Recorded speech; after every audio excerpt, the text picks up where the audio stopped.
Alam gaib tidak dapat dilihat dengan deria manusia.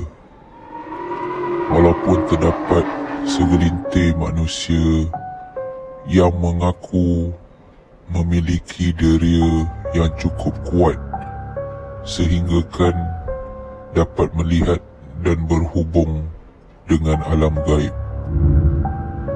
Mungkin ada masa yang kita tak merasa atau mempercayai alam yang tidak dapat kita lihat melalui deria mata kita.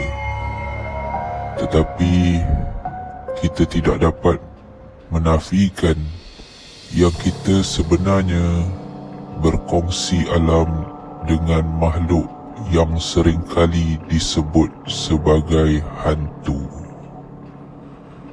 Seperti peredaran siang dan malam, perubahan yang terjadi terhadap diri aku telah memberi aku satu pandangan yang aku sendiri masih lagi mencari maksud dan erti. Tetapi di sinilah kisah aku bermula dan inilah cerita yang aku ingin kongsikan bersama kalian semua. Selamat datang ke Zaf Channel dan inilah permulaan kisah seram.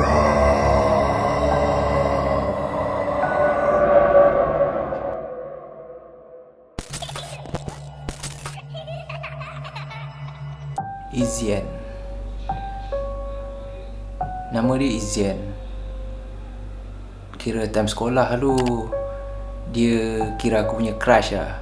Aku ada suka dekat seorang perempuan dan dia lah perempuan tu. Aku ingat lagi. Salah satu sebab aku suka dia adalah kerana dia yang nak berkawan dengan aku. Macam aku pernah cakap yang aku mangsa buli. Jadi si Izian ni yang time tu aku dapat rasa yang dia terima aku. Dia yang banyak suruh aku kuatkan semangat aku. Sampai ada satu masa tu aku lepak dengan dia dekat kantin. Lepas tu dia pernah tanya aku yang sampai bila aku nak terus jadi mangsa. Tapi aku ingat lagi aku hanya berdiam diri. Aku tak jawab pun soalan dia time tu. Daripada seorang yang percaya dekat aku, segalanya berubah selepas kejadian aku dirasuk tu. Daripada seorang yang selalu dibuli, aku dianggap pelik. Dan aku perasan si Izian ni mula menjauhkan diri daripada aku.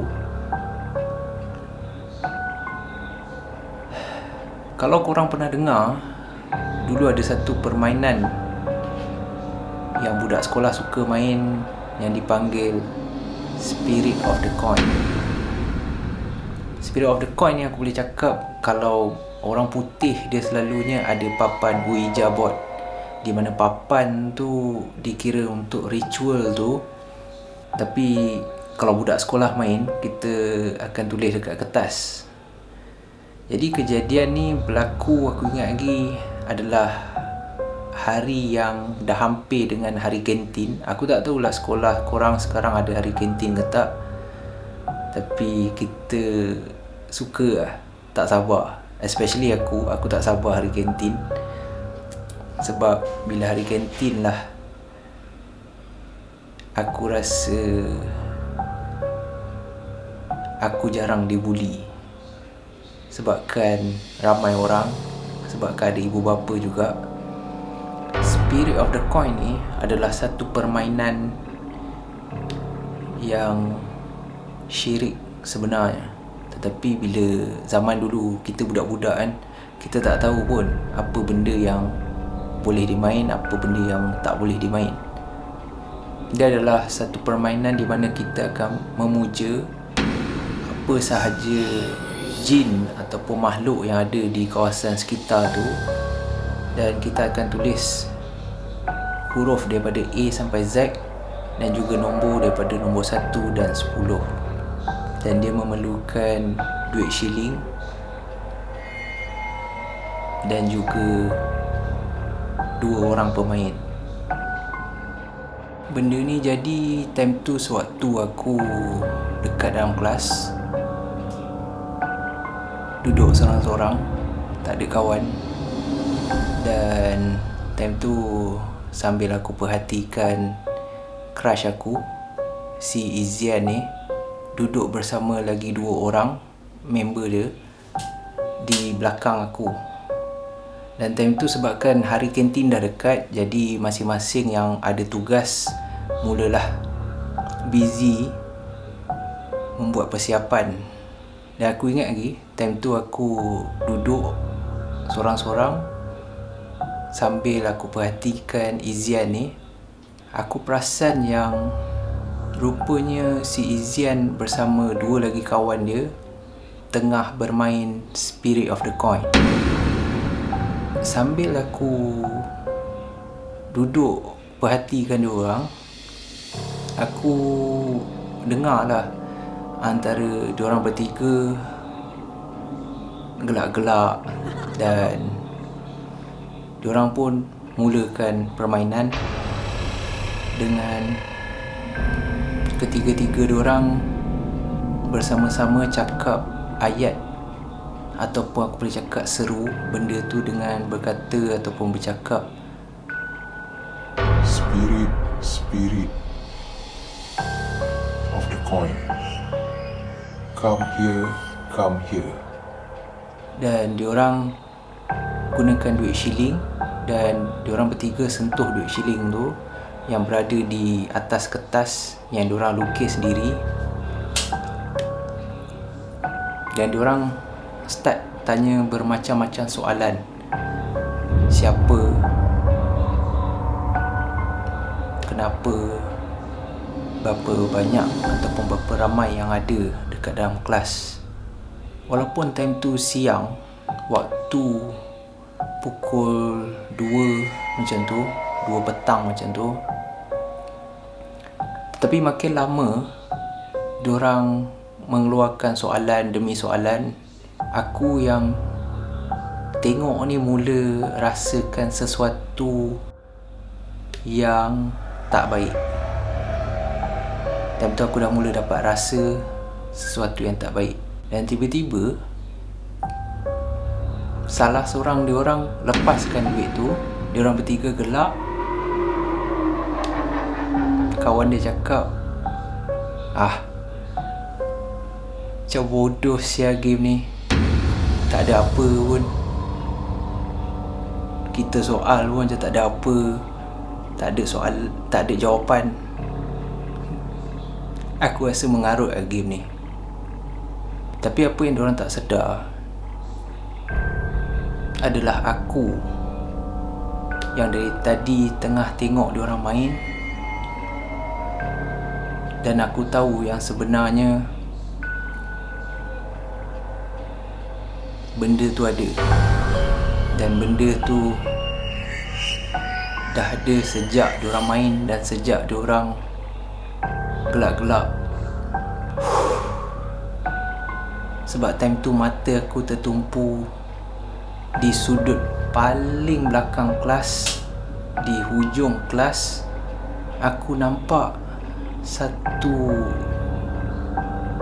budak lelaki tapi dalam keadaan terbakar. Dalam keadaan terbakar, aku maksudkan hitam. Dan budak lelaki tu senyum je, duduk di bucu tu dan senyum. Tapi aku time tu aku tak berani nak cakap pada Izian ataupun kepada member dia, sebabkan aku kan pelik.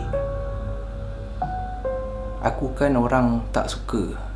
Jadi aku berdiam diri je time tu. Tapi aku perhatikan makhluk tu berdiri dekat situ sambil tersenyum. keesokan harinya, sebabkan Izian yang bawa balik duit shilling tu, dan orang cakap game ni bila kau mula, kau kena tutup. Adalah bacaan ataupun adalah cara-cara untuk menutup balik permainan Spirit of the Coin ni. Dan esoknya, sewaktu hari kantin tu, Izian dirasuk.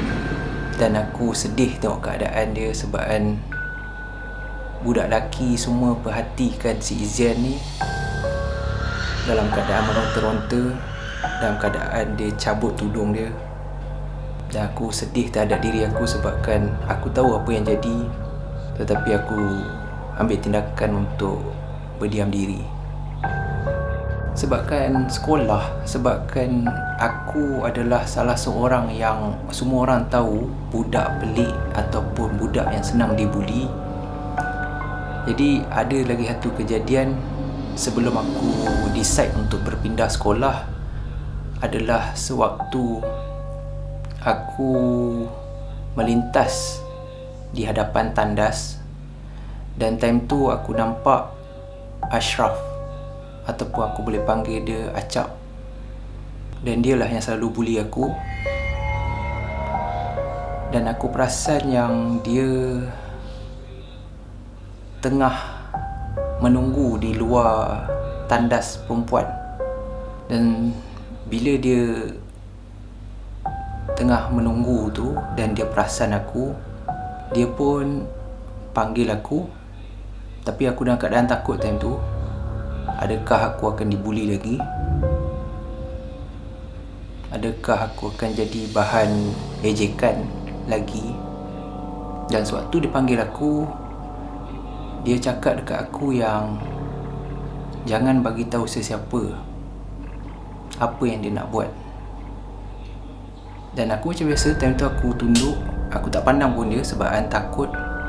Dan dia cakap dekat aku yang dia tengah menunggu kekasih hati dia ataupun perempuan yang berada di dalam tandas. Aku tak tahu apa yang dia cuba nak buat time tu. Dan bila aku pandang ke dalam tandas, aku boleh cakap time tu aku selamatkan dia lah. Sebabkan aku cakap dekat dia, tanpa memandang muka dia, aku cakap, kalau boleh kau jangan masuk. Dan dia suruh aku ulang lagi apa yang aku cakap. Dan aku ulang, aku cakap, kalau boleh kau jangan masuk. Dia tanya aku kenapa, adakah aku ada masalah kalau dia masuk tandas perempuan untuk jumpa kekasih hati dia ataupun perempuan yang aku tak tahu siapa. Aku tak describe dekat dia apa yang aku nampak, cuma aku cakap dalam tandas tu tak ada siapa pun. Dan dia gelakkan aku. Dia sempat tolak kepala aku 2-3 kali sebab dia ingat aku nak bergaduh dengan dia. Dia masuk ke dalam tandas, tak lama lepas tu dia keluar. Aku yang baru je nak bergerak, dia terus tarik baju aku dan dia tanya aku, apa yang jadi sebenarnya ni?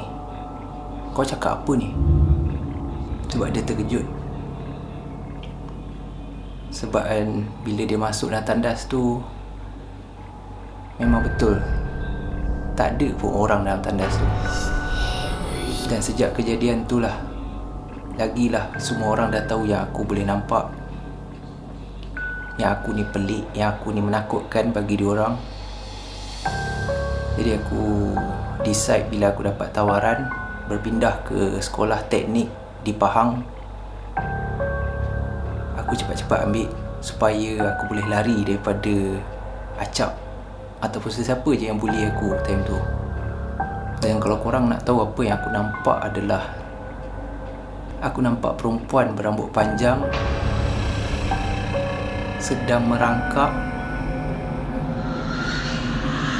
di shilling bilik air tu. Aku tak nampak muka dia, tapi yang aku nampak adalah sebabkan dia di atas sedang merangkak. Jadi raput dia semua jatuh sampai ke lantai. Dan time tu aku mula sedar yang aku dah ada kelebihan, ataupun aku boleh cakap benda yang semua orang tak nak. Dan itulah cerita aku sepanjang aku bersekolah di Kajang. Dan aku bajet itu semua adalah pengakhiran. Bila aku berpindah ke Pahang, aku bajet, aku ingat yang itu akan merubah hidup aku. Tetapi rupanya ini hanyalah permulaan. Permulaan kisah seram aku.